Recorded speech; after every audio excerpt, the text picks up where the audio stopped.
নমস্কার বন্ধুরা, টুম্পাস ক্রিয়েশনের একটি নতুন ব্লগে তোমাদের স্বাগত জানাই। আজকে সোমবারের মেঘলা বিকেল। তোমাদের মেঘলা দিন কেমন লাগে? আমার তো খুব একটা পছন্দের না। যাই হোক, রোজকার মতো তোমাদের সঙ্গেও আজকে একটা সংগৃহীত গল্পের বিকেলের আড্ডায় চলে এসেছি। দেখো তোমাদের কেমন লাগে। আমার তো গল্পটা শুনে বেশ ভালোই লেগেছে, তাই তোমাদের সঙ্গে শেয়ার করতে চলে আসলাম। শুনতে থাকো গল্পটা। এক্ষুনি বৃষ্টি আসবে প্রচন্ড মনে হচ্ছে। আকাশটা দেখে চারিদিকটা কি অবস্থা, অন্ধকার। চলো গল্পটা শুরু করা যাক। আজকে তোমাদের সামনে একটা বড় ব্যবসায়ীর জীবনের গল্প নিয়ে চলে এসেছি।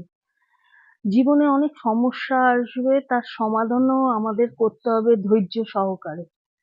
তো গল্পটা শুরু করা যাক। একটি শহরে বড় ব্যবসায়ী ছিলেন।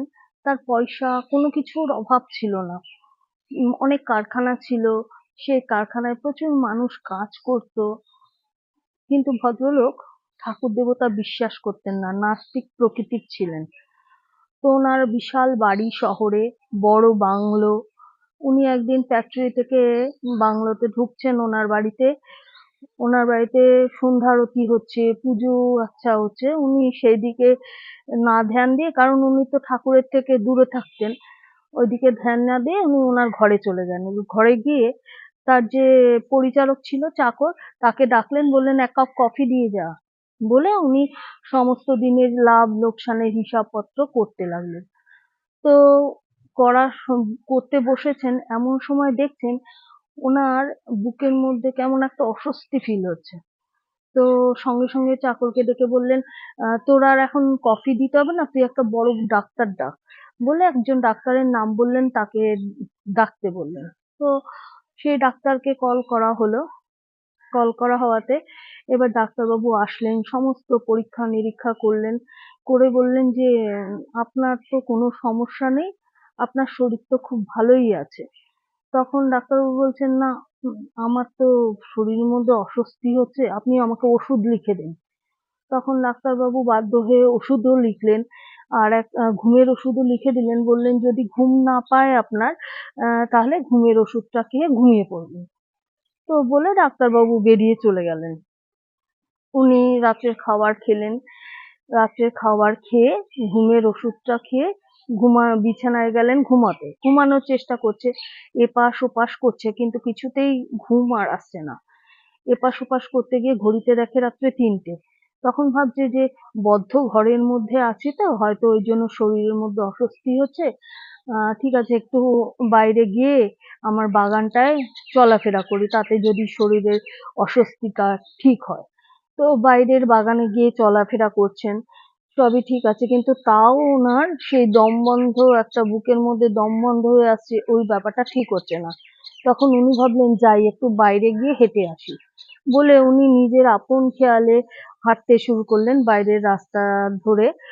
হাঁটতে হাঁটতে উনি ওনার জীবনের কথা, লাভ লোকসানের কথা, বাড়ি ঘরের কথা, এইসব কথা চিন্তা করতে করতে অনেকটা দূর, কখন যে চলে এসেছেন খেয়াল করেননি।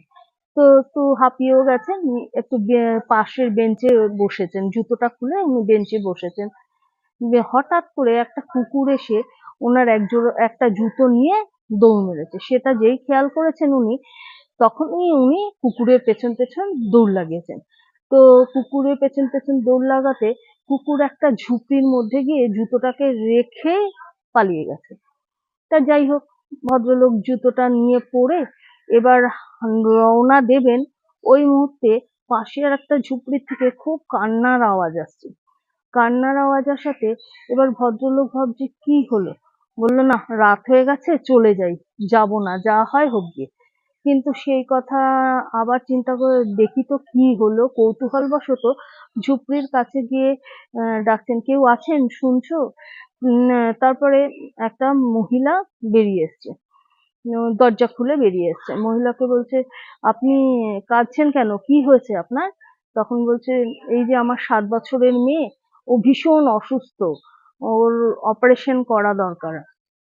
ওই জন্য আমি কাঁদছি। তখন ভদ্রলোক বলছে, কাঁদলে কি সমস্যার সমাধান হবে? আপনি টাকার জোগাড় করুন। তখন বলছে, আমার কাছে তো অপারেশন করার টাকা নেই, অনেক টাকার প্রয়োজন। তখন ভদ্রলোক বলছে, আপনি কি কাজ করেন? তখন বলছে, আমি লোকের বাড়ি বাড়ি ঘর মুছি, বাসন মাজি।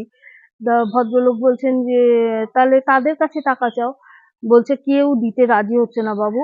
তখন ভদ্রলোকের বলছেন, তা কাঁদছো কেন? কাঁদলে কি হবে? তখন বলছে, গতকাল এখান দিয়ে একজন সন্ন্যাসী যাচ্ছিল, সাধু বাবা। সে আমাকে, তাকে আমার দুঃখের কথা বলাতে উনি বললেন, ভোর 4টের সময় থেকে তুমি খুব কাঁদবে আর ঠাকুরকে প্রাণপণে ডাকবে আর প্রার্থনা করবে। দেখবে তোমার এই সমস্যার ঠিক সমাধান হয়ে যাবে। তো ভদ্রলোক এই কথা শুনে অবাক হওয়ার পর, যাই হোক, উনি সঙ্গে সঙ্গে অ্যাম্বুলেন্সে ফোন করলেন। অ্যাম্বুলেন্সে ফোন করে ওই বাচ্চাটিকে নিয়ে গেলেন বড় একটা হাসপাতালে। গিয়ে ডাক্তারকে বললেন, এই বাচ্চাটিকে বাঁচাতেই হবে, যা খরচ হয় সব খরচ আমি বহন করব, আপনি এই বাচ্চাটাকে বাঁচান। আর ওই ভদ্রমহিলাটাকে বললেন, আপনার, আমার তো অনেক কারখানা আছে, আপনার যেখানে কারখানা পছন্দ হয় আপনি কালকে চলে আসবেন। কারখানার যে ওয়ার্কার্সদের সে কোয়ার্টার আছে, সেই কোয়ার্টারেও আপনি গিয়ে থাকতে পারবেন। তো ওই বলাতে এবার ভদ্রমহিলা তো খুব খুশি। এবার ভদ্রলোক চিন্তা করছে যে বাড়িতে চলে এসছে সমস্যার সমাধান করে। ততক্ষণে ওনার যে শরীরের যে অসুস্থতা উনি বোধ করছিলেন, দেখলেন একদম কোনো ওইসব নেই, বরং আরো মনটা আনন্দে, মানে মনটা আনন্দে নেচে উঠছে অকারণে। ভদ্রলোক বাড়িতে আসলেন, এসে ঘরে বিছানায় বসলেন, বসে চিন্তা করলেন, ভগবান কি সত্যিই আছে? গড পাওয়ার কি একটা আছে? না হলে আমিই বা এত রাত্রে হাঁটতে যাব কেন? সাধু বাবাই বা কেন ওনাকে বলবেন যে ভোর 4টের সময় কেউ প্রার্থনা করতে ঠিক সমস্যার সমাধান হবে? সত্যিই তো, আমি তো গিয়ে সমস্যাটার সমাধানও করে দিয়েছি। অর্থাৎ আমার শরীর খারাপও কেন জানি না কমে গেল। আমার তো বেশ আরো আনন্দ উৎফুল্লিত মনে হচ্ছে। এ সত্যি ভগবান বলে কেউ আছেন, সেটা বিশ্বাস আমরা করি আর না করি।